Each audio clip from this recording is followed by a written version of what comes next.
Not every rom-con steals your wallet. Some steal your time, your hope, your emotional availability, and that can be just as damaging. What happens when the damsel in distress is really the one pulling the strings? This is RomConned or Just Confused. Welcome to RomConned, where love and true crime collide. A woman reaches out to her ex-boyfriend 12 years after breaking his heart. She says she's trapped in an abusive marriage. She says she needs help. She says he's the only person who can save her. Every day she texts him for 8 months.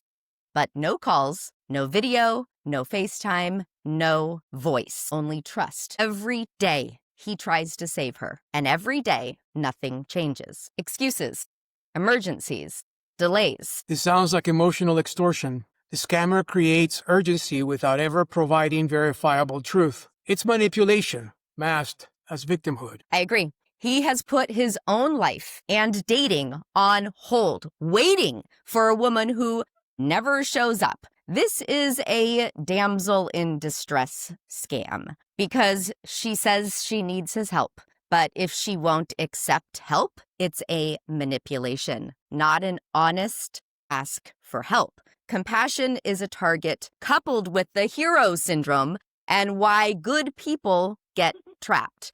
But instead of me telling the story, we have Jamie here to tell his story. And Jamie is the person who was RomConned. Jamie, welcome to RomCon. So let us know what happened. Give us the play-by-play from the beginning. Okay, so I met my ex in 2013 on Match.com. It was a long distance, so I really wasn't looking for that. It just sort of fell into my lap. We started talking on the phone for 3 to 4 months. She was talking about moving in before we even met, and wanted to make it very, very serious, very fast. And I was much more about taking it slow.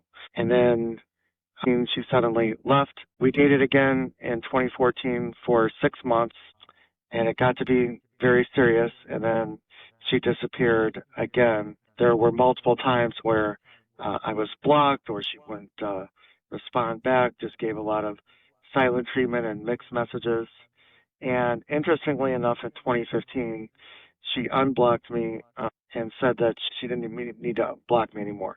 And then she disappeared again, pretty much for good. And I found out later she got married, so I never expected to talk or hear from her again. And then in early this year in February, she messaged me completely out of the blue. And her first message was, "I unblocked you," with an exclamation point. Like, it was such an honor in my life that she unblocked me. So I think that was that grandiose feeling of like, well, now you have me again.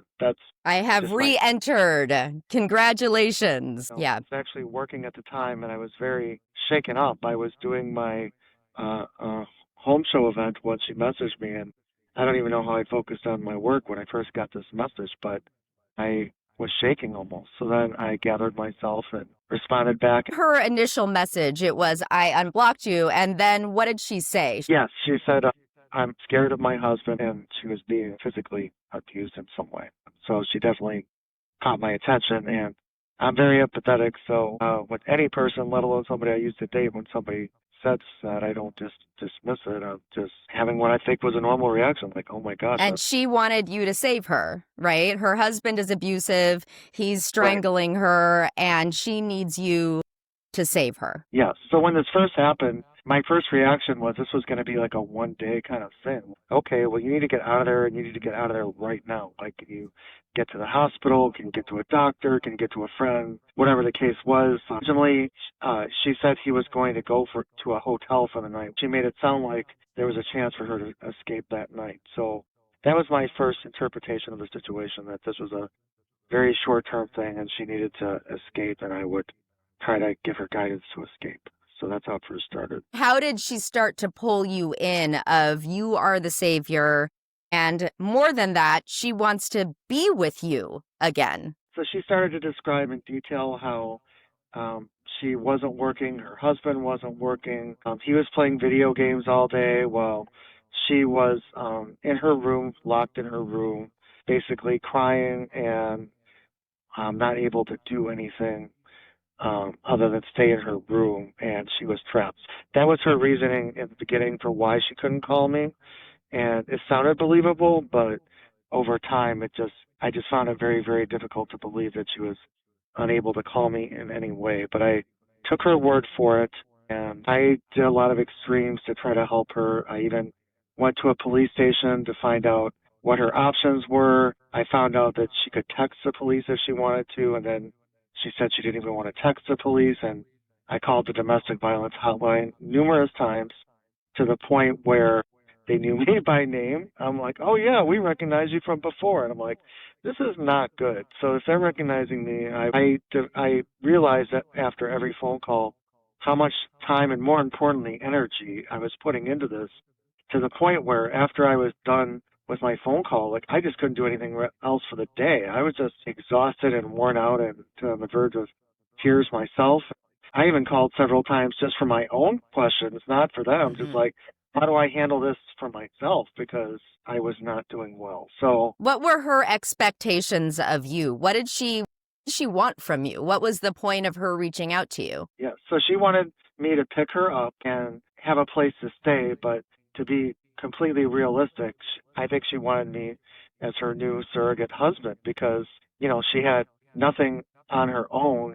As far as I know, she had never lived it by herself ever. It was either with her parents or with a boyfriend or now husband. So she doesn't know how to take care of herself at all. So that's where I came in. And I really felt deep down like if I took her, then she would never leave. I mean, it sounds great in theory, like, you know, the ex-boyfriend saves, you know, the love of her life, quote unquote, and we, you know, live happily ever after. But realistically, I learned that that's not how it works at all. And she was just trying to have somebody do all the work for her. Even recently, like as recently as 2 weeks ago, she still wanted me to pick her up, and I laid it all out for her. I said, okay, let's get this straight. Let's say I came over there.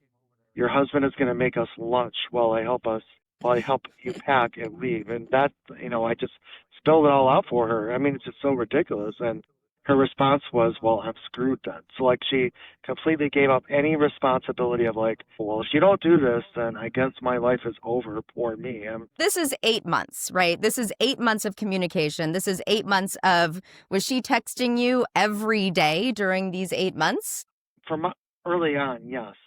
I made a very big point to not text her as often. It was almost like a drug. Like I had to weed myself off. Like, okay, well, I'm not texting her as much this day. That's good. Then I got to the point where I made a point not to message her at all. And I did notice that a lot of times if I didn't check in with her because I was very concerned about checking in with her, that she wouldn't message first all the time. Sometimes she would, but I learned that when I was not talking as much, she wasn't talking as much. So I learned to stop being as concerned, and it definitely helped me personally when I was able to catch as much as. But you guys were talking about a life together, right? You guys were talking about her coming and moving in, and you would take care of all of her medical bills. You are going to be her person moving forward. I mean, she was really creating this imaginary future that you would live together if you're able to first go to her state, save her,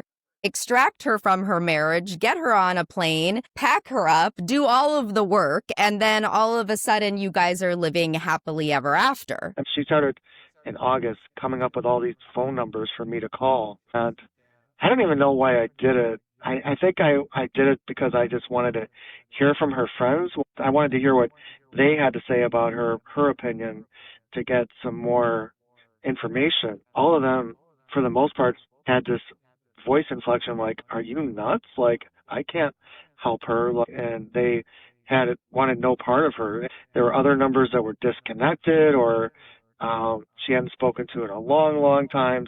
Really, there was nobody that remotely wanted to help her. So you were sending photos to her. She wasn't sending photos to you. She would not talk to you on the phone. She would not video, yet she was able to take walks. And she even went and stayed with a friend for a weekend. And Obviously, if she's staying with a friend, she should have been able to have a conversation with you if she loved you so much and needed you so badly. That completely blew me away, and I only found out because her friend told me way after the fact. And the whole story doesn't add up either because she paints her husband as a very controlling, violent kind of person, and yet they drove together 3 hours to her friend's house. And what really blows me away is that her friend said that she sent her husband away to a hotel for the weekend because she wanted to hang out with a friend.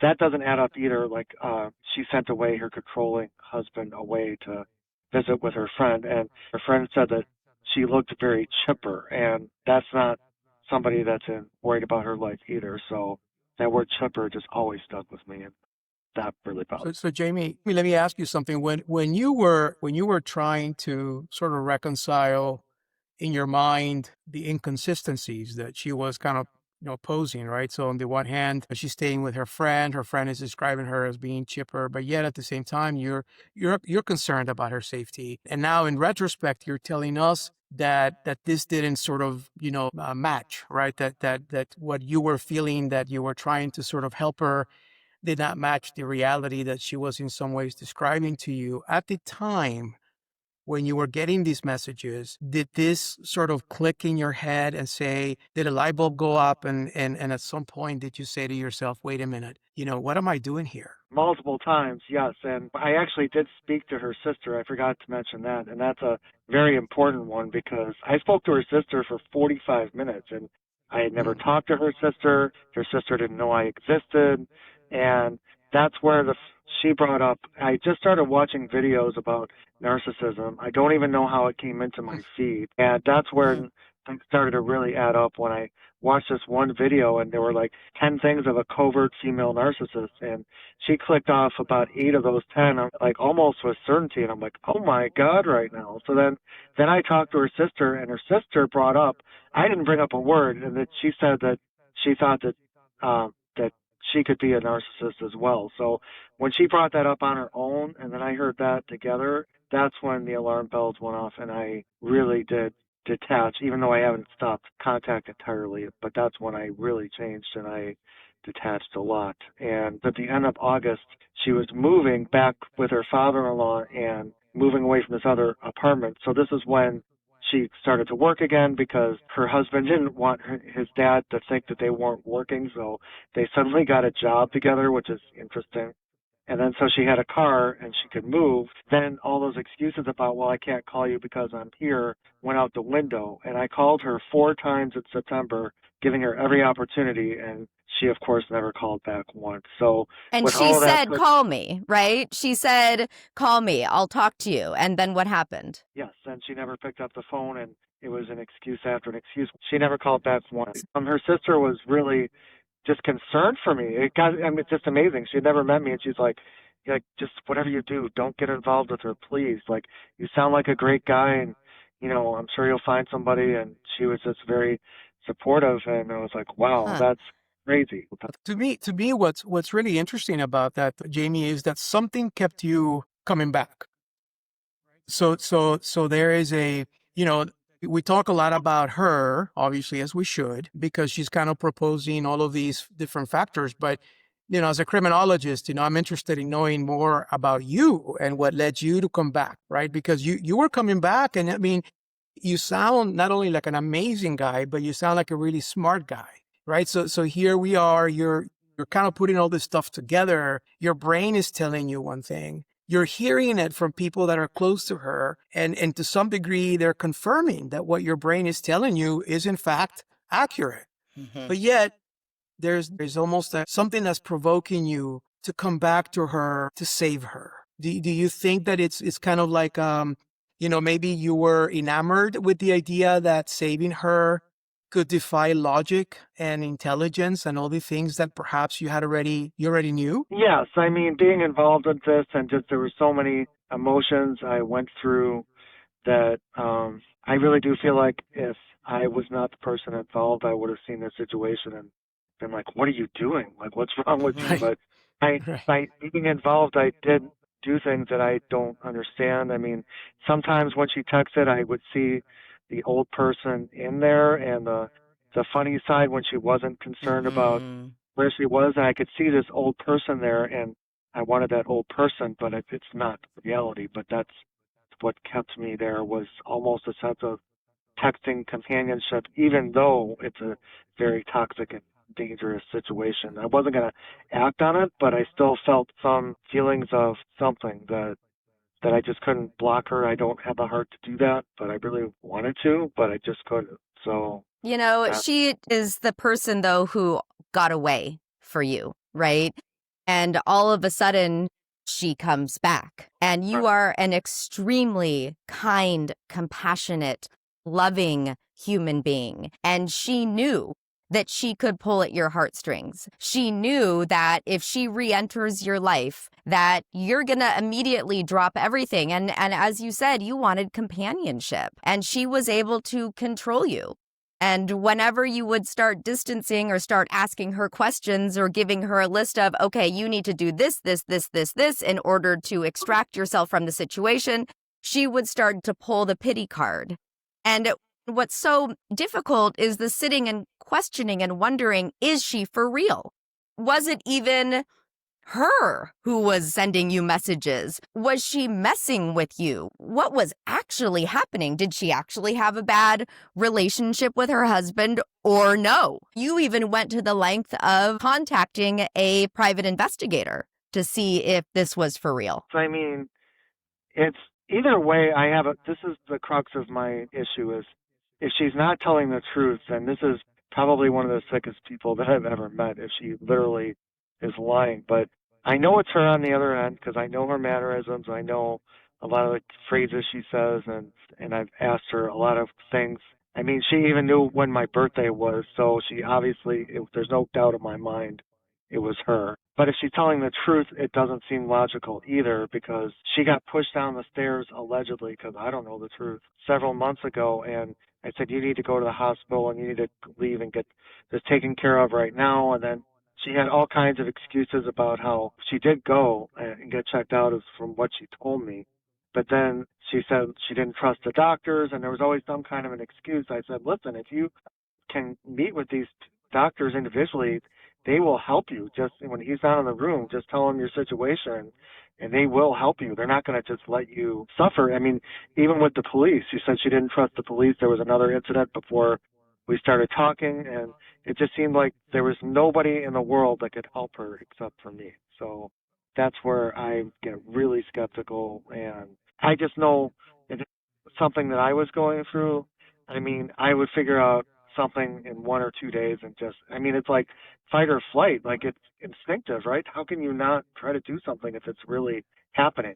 And the last thing I wanted to say was, I gave her suggestions about going to the courthouse and, meeting with the domestic violence people. I even knew what floor it was on because I researched it. And she said, oh, that's too far. And I'm like, okay, your life is too far to get help. I guess I can't help you if you can't help. Well, it is fight or flight or freeze, right? So then that creates the question, and I think that's one of the reasons why you've stuck around. Is she just frozen? Is she just frozen in this situation, and she is completely incapable of doing any step to get herself out? And that's why she's saying, come to me, come pack for me, come put me in a car and take me to you, and then you've saved me and you've rescued me. She did not want to do anything at all, which again goes to, but was any of it true? Which is why you went onto the website Truth Finder to see, who is she? Who is her husband? Do they own a home? Are they actually married? You were really trying to grab any amount of information, which is also why you were talking to all of her friends and her sister. You wanted information, and you were desperate to find it anywhere. Absolutely. I'm fairly good at that anyway, so I'm just good at finding out the truth and doing what I can. So, I mean, all of that does check out, but that doesn't mean we know really what's happening in the relationship, but that part of it is true. I just never got any full concrete answers. So I always wondered if I didn't go through with the full actual private investigator in terms of surveillance, like what is she doing? And that's always been a question in my mind, like, is that necessary or even worth it at this point. I mean, she's definitely showing who she is. She's not going to change. And what is the purpose of that right now? But there is a small part of me that just wants somebody to see, like, is she in a happy relationship or not? Right. What is exactly? What's the truth? Yeah. So, Dr. Alex, what do you think? What's your analysis of what's going on? Well, I mean, I think that once again, I mean, we've determined that Jamie is an outstanding human being, a kind person, and unfortunately, these parasites that are out there taking advantage of vulnerable men, are simply looking and they study the type of person that they take advantage of, and Jamie is, the case on point. Somebody that cares, somebody that's engaging, somebody that's bright. They don't want someone that's dumb. They don't want somebody that's going to be disregarding of what they say. The skepticism that Jamie had to some degree was healthy, but it also kept on feeding her, right? Because she wanted Jamie to wonder. She wanted to give him more and more suspicion because she knew that this suspicion was going to give rise to his intellectual curiosity, and at the same time that she was going to be relevant. Look, at the end of the day, she wanted him to talk about and think about her all the time, whether it's positive or negative thoughts, who cares? The addiction of the thinking and the connection is there. And so that manipulation continued and continued and continued, even as Jamie went down that rabbit hole and began to find out all these inconsistencies. He knew that logically things were not making sense, but he also knew that there was an opportunity to save her, which is exactly what she was appealing to. She was appealing to that humanism, to that, I'm going to save you and rescue you and give you a better life, whether with me or without me, but I'm going to be a good person in your life because you deserve better. That is sort of the premise that she knew that Jamie lived by. And that's what she was exploiting. And Jamie, what I admire about you is the courage that you had to not only be able to go through this, but also come back and talk to us so that other people that are watching and listening to us now are going to use this hopefully as an inspiration as to what not to do. What's going on? Because you seem to be a little bit unsure. Honestly, I don't know. There were some strange things that were happening, and I started asking questions, and I felt like his answers didn't align with how he portrayed himself. When something feels off, that's your intuition, bringing awareness to the fact that you have some questions. There's a website that I love called Truthfinder. Truthfinder can help us figure out if these are real red flags or if he's the real deal. We do a little bit of a background check. Truthfinder is a great way to simply deliver police records, arrest records, criminal records, speeding tickets, bankruptcy court records, voter registration data, social media handles, phone numbers, home addresses, email addresses, and possible relatives. And you know what we can learn from that? If he's actually married or if he's single. And you know what? While we're at it, it's not a bad idea to do a little search on you too, just to see what's out there, what people can find about you. You know what? I think it's a really good idea. This is going to give me so much more confidence dating. And I would like to do that search on me too. What if someone thinks that I'm fake? But I am curious, and I have to ask you this, as you were going through these experiences and you were figuring out, in your head intellectually, what was going on. In some ways you knew all along what she was up to. What kept you addicted? Let's use that word. What kept you connected to her to want to come back and sort of revisit this issue? Was it that she was using some terms, she was using a narrative, that she was perhaps presenting herself as just completely, unable to rescue herself? What was that one thing that kept you coming back to her? I think it's just that belief that you remember the good times and forget the bad experiences, and you want to believe that if this situation actually arose, that she would be this person that she's not. One of the things I've read about, even with narcissism, is that it's not about what the potential of the person is, it's what they are now. So I need to look at what she is and not the potential of what she could be or what I had in my head she could be, all those different things. Because it's not even necessarily the potential of her. It's the fantasy that you have created in your mind of her, in part thanks to her, because she's the one who was creating this fantasy of, I'm going to move in with you. And, she knows that you own a home. She knows that you have a life and you make money and you're able to take care of her. So, yay, you can be her sugar daddy. And she created this fantasy, whether she's actually going to live it or not. Maybe it was fun for her to have this idea of a guy who's going to take care of her. Maybe it was entertainment for her. This scam, though, isn't about money. It's about emotional control. Step one for her was to reappear as a victim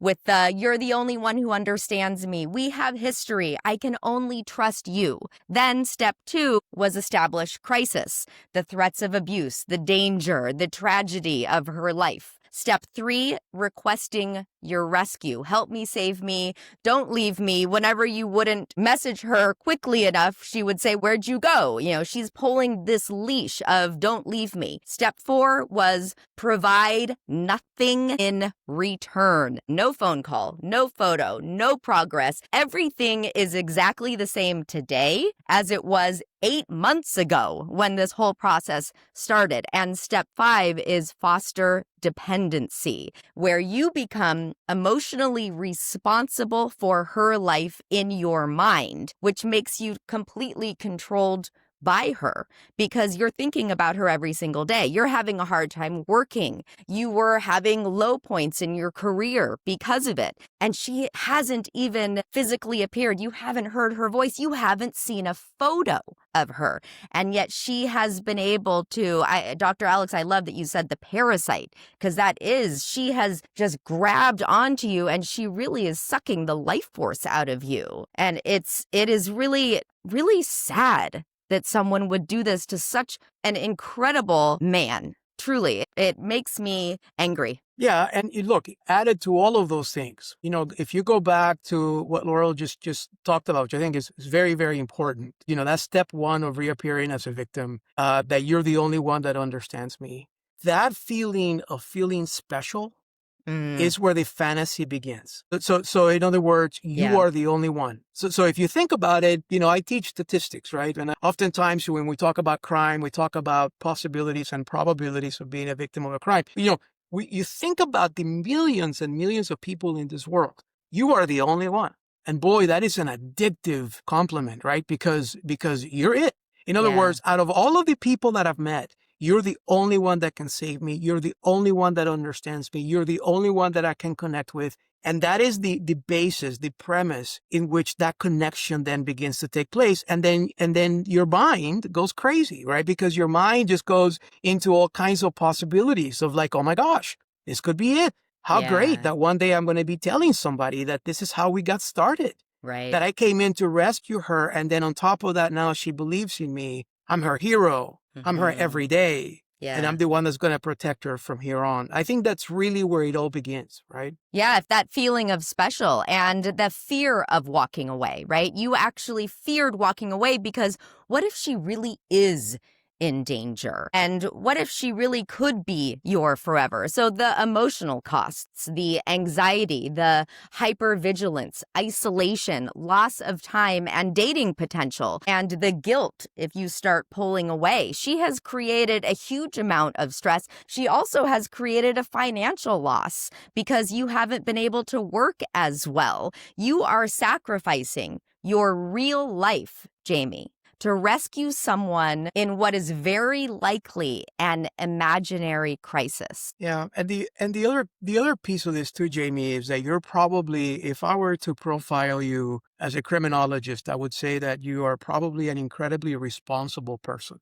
And what that means is that you're probably the kind of person that pays his bills, on time, that you live your life is very structured. You have an organizational skill about your life, about your professional life and your personal life. And that is the favorite type of individual that these folks like to go after because they know that they can depend on that structure. And you want to bring that person into that structure, right? So you want to bring her into your structure, which gives you a lot of stability, a lot of peace. Where there is order, there is peace. And where there is peace, there is stability, right? Yeah. So you bring that person into that realm, and she knows that. And so she knows that your immediate instinct is going to be not only rescue you, but let me bring you into a safety zone, which is where I live. And she's also tapping into something that's really important, and that is his heart, right? Jamie is single and has never been married and really, really wants a woman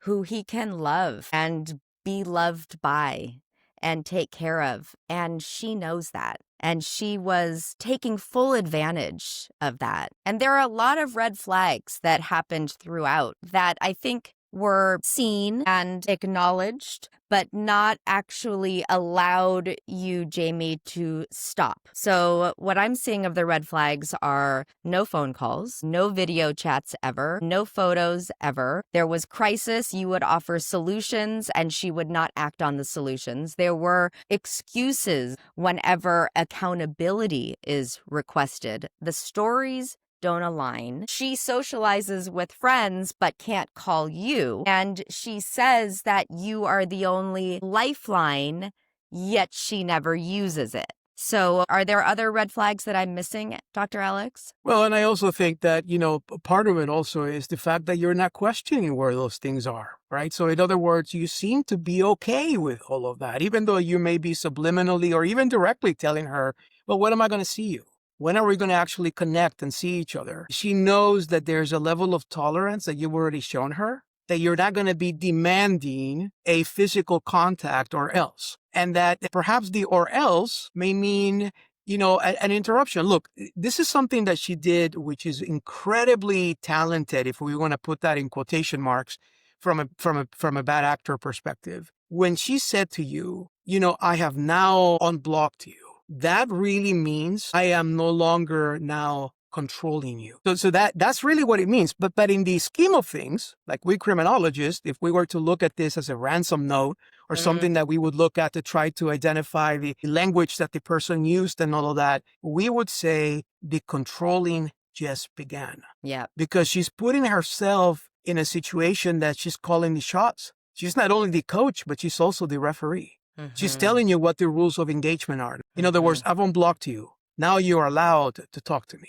Right. How privileged should you be? And I think you nailed it, Jamie, when you said it was almost like I was, getting a bonus of some sort. Like, like yippee, I'm now unblocked. And so now I can communicate with her. Wow, what a lucky fellow you are. But in reality, what that means is that she's letting you know, and I can always shut it down. I can always control you by saying, you're no longer allowed to talk to me. Right. So by giving you that, she's already has the upper hand, and she's now calling the rules of engagement from this point forward. And so that's a huge red flag, right? So when we start just, thinking about the kind of personalities that sometimes are out there, somebody ever tells you, I've unblocked you, now you're allowed to talk to me, so to speak, whether she tells you that directly or not, huge red flag. That's an Alex Del Carmen red flag. Do not engage because this person is not meeting you halfway. Yeah.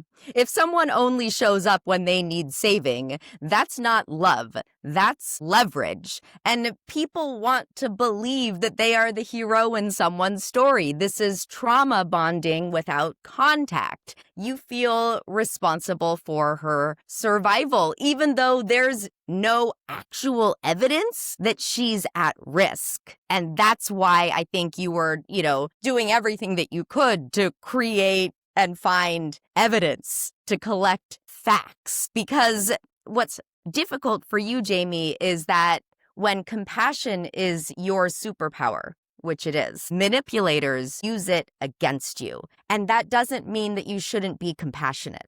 The danger of compassion is that manipulators can use it against you. And that's exactly what this woman did. And you're also an artist of your heart, Jamie. And I say that poetically to say that what you do is you essentially let your heart loose, because people that are compassionate are people that are dreamers, people that love a better world for others.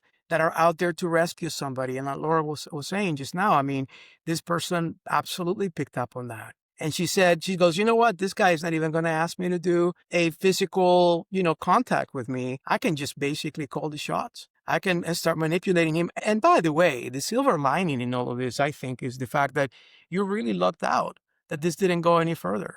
So there are stories after stories where she could have easily just wiped you clean from every cent that you own and then gone beyond that, right? Because folks that exert that type of influence over others, you're a smart guy, but I got to tell you, in my 28 years being a criminologist, I talked to a lot of smart people that unfortunately have fallen prey to some of these behaviors. And the reason for that is because it's almost like a little spider web. Before you know it, you're just falling deep into this and you're so far in that you can't get yourself out. Yeah. And so in your case, you were incredibly fortunate, although it hurts. I know there's a lot of pain there. I know there's almost like a feeling that you're let yourself down. I have to tell you, you're one of the lucky ones that you're able to talk about it now and hopefully help other people out. And move forward. So how do you heal? Because if she refuses help and refuse to offer proof, then she is choosing to stay in her situation. You can still care, but you no longer have to carry her story as your own. So how do you heal? How do you move forward from this? Because I know that you're still struggling, even though you're not talking to her every day. You still are communicating with her on occasion. So what do? Well, you set boundaries. You stop assuming responsibility. You reinvest in your own life, which I know you've been doing. You've been working harder. You've been doing more things in order to activate that. It also means to start dating again. It means to give yourself permission to get out there, seek real connection with real availability. And if abuse is actually happening, then encourage local support, not long distance saviors for her any longer. Well, and I would argue that even if you do have physical contact with somebody, it doesn't make you immune from falling prey to some of these conditions. And so what unfortunately you have to do is, again, speaking as a criminologist, is make sure that you are sure that the territory that you're going into, where you're going to pour your heart out and be the compassionate, loving person that you are, is safe. And how do you make sure that it's safe? Safety is sort of a boundary word, right? So what does safety mean? It means that within the realm of possibilities, there may be disagreements, as human beings often have. There may be points of differences between you and this other person, but at the same time, there's some degree of honesty that at least 95% of the time, what this person is telling you checks out, right? What this person is telling you is true. And we have a saying in the law enforcement community that I often say that it's one of the few professions in the world where you could be fired for lying on a very, very small thing. People don't really know that, right? People think that, because we see all these horrible things that happen, on TV, where you see cops that are doing this or the other. But law enforcement to this day is one of those professions that if you lie about stealing a candy bar at a 70, you're going to be lying about stealing contraband money in the millions of dollars later on. So we believe that type of philosophy is the kind of philosophy that you should embark and take with you, right? Which is to say, as you are beginning to know somebody and you deserve a really good person, a really good woman by your side, that more than anything is going to always tell you the truth. Because if you catch this person, even in a small lie, I promise you, you're going to go down that rabbit hole and you're going to find that this person has all sorts of baggage and that there's an ulterior motive as to this. So make sure that you're safe first before you begin to really embark in that journey. And there's a reason why God put the brain over the heart, right? And that is to always make sure that you're constantly thinking. Give yourself kudos for having questioned it.